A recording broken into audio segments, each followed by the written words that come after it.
Cheno mar mbako romo kinyi makawuono kaponi kitudri kodwa gi sani antiere kae kod Lagat Peter Goro jakedo ne ratiro mar oganda Salimo Denya okila kachiel kod Erick Okeyo jalonye weche magarita watwa kotudore kod nono timbe kod tij obila e pacho kae ote magi asebedo kaneno gi abobedo kasomo gi e kinde mwadhi mbele kod atwak maro kapok ne wadhi yueyo Erick Okeyo nitiere wach mane dwa mede. Erokamano Joyce adwa mana medo duonda e wach ma nyawadwa Denyo wacho ni chung tenge mar Eliud Kipkoech Lagat ok oromo. Eliud Kipkoech Lagat nyaka gwe tao. Eliud Kipkoech Lagat nyaka gol e apis. Eliud Kipkoech Lagat nyaka tere doho. Kinyalo paro ndalo moko chon ne wan gi Chief Justice mamiyo niluongo ni Nancy Baraza. To no mulo chuk dar moro e karo ala moro no mulo konyise ni mama wadwa cheko bag mari to moywayo ni oking'eji. To no gole go e apis mane wayudo Chief Justice manyien. Mae ndi Eliud Kipkoech Lagat to ndiko barua ne nyawadgi ogai mar Okwach Kich Mohamed Amin ni nyithindo moko ariyo oketho nyinga to chieng' mondike barua no to gol matoka kaendi to dhi mawego lida to jogi kawo apiko to donje dala jaduong' Ojwang' to gikawo wuode to giweyo gi jaode gi nyithinde tibiro go ka nekech oboke ma Eliud Kipkoech Lagat nondiko tikele Central Police Station kasto koro Talam OCS wacho ne Muhwana ni Muhwana manye jomoko kanyo unyione makech moro gi madhi gi konjogi magi donjo gi wuoyo gojwang' Mojwang' wuon gi moa dala gi title deed ni biro chung'ne ge bond koro mi certificate mar tho ni koro ter ywak dala. Mano ng'amok chung' tenge mano ng'at gigo kende oseromo Eliud Kipkoech Lagat dhi e court apenjie to kare Talamo tere court notimang'o. Barua nitie ma Eliud Kipkoech Lagat ondiko na min ko wacho ni jogi yanya buoi moro cha Wood Kisicha Moinde Kelvin Moinde en ame maber DPP nyo wacho ni nyo onge gi ketho omiyo ma en PR magidwaro go ni wach ni kosekwe nyo ji osedhi ogone wuon Ojwang' mos Sakaja osewuok ondiko chiege tich odhi oger ne wuon gi tich tok ndalo matin Eliud oduogo. Eliud nyaka gwe tao nyaka tere doho eka jo Kenya bro bedo gi yie. IPOA osetemo ang'eyo ni IPOA temo en mana ni ng'enyne gitemo to bila maginono gi e obila mane gitiyogo jo nonro mag IPOA 90% gin joma ne nie obila.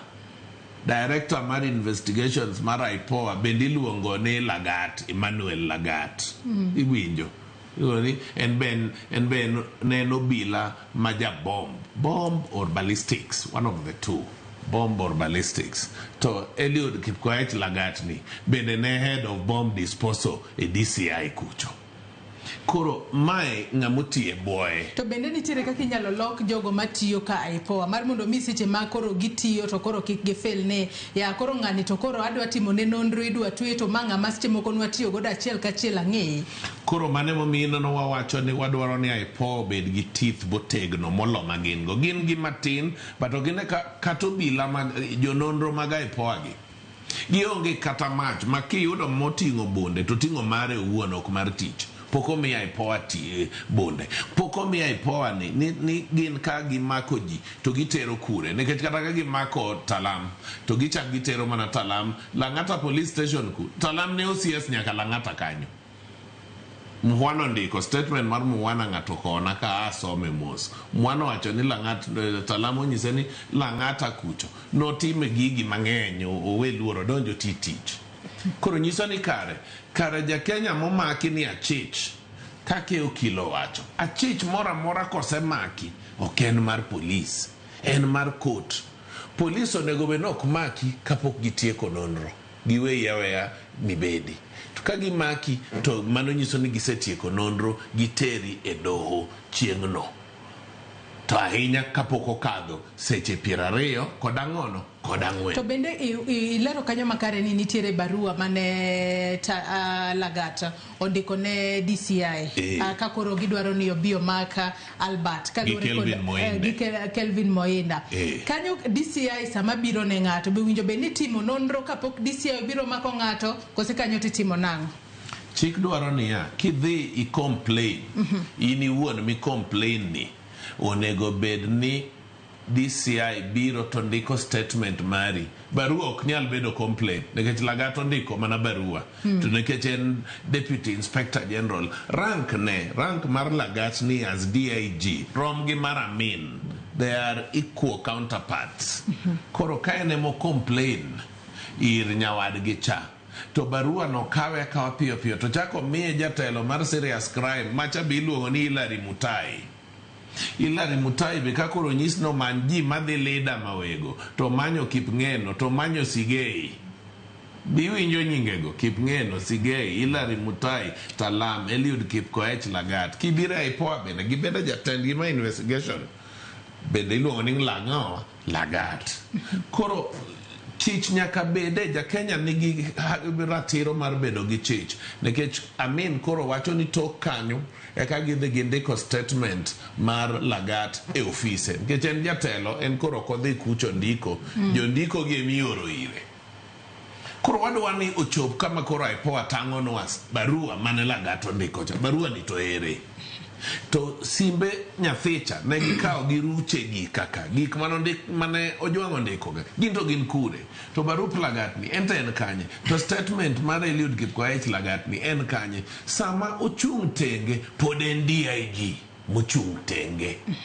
Pod kata kogo simo ing'ene ochung' tenge nani pod en gi askari, pod en gi derep polis, pod oringo gi matok polis, pod oringo gi mafuta mar polis, pod en gima nyen cha en ani koro kodhi e apis. Tito manyowene cha, Tito cha pod koluongo gi simo timo mana ka dwache. Emomiyo wadwaro ni kadier piny owacho neno lit ni jaduong' Ojwang' nyathine achiel manomiyo ng'e ni kara en bende onyalo nyuol koro tho. Ka piny owacho neno lit ni adier manye wuon piny osekowo mwandune $2,000,000, jakom Rael osekowo, agoero kamano ne Mama Gladys nyineno koringo kacha meno koni yawa akony agedi. Gonero kamano nikech mano timo onge gimochuno ni nyaka tim. To kadier piny owacho nie gini, Kaluma gini nie security committee e bunge, nitie Kaluma, nitie Adoma, nitie Peter Masara. To nego bed ni sani okni gitimo kamera hearing gi jotendo bila gi asto giwacho ni ani koro mak Talam, Lagat odong' nang'o. To en ng'ama nondiko barua di no ndiko barua no. Ojwang' de pod ndika e Twitter kaka polis chama soya. Kicha soya to polis to chama dier. Nitie gimoro migamedo kichamo.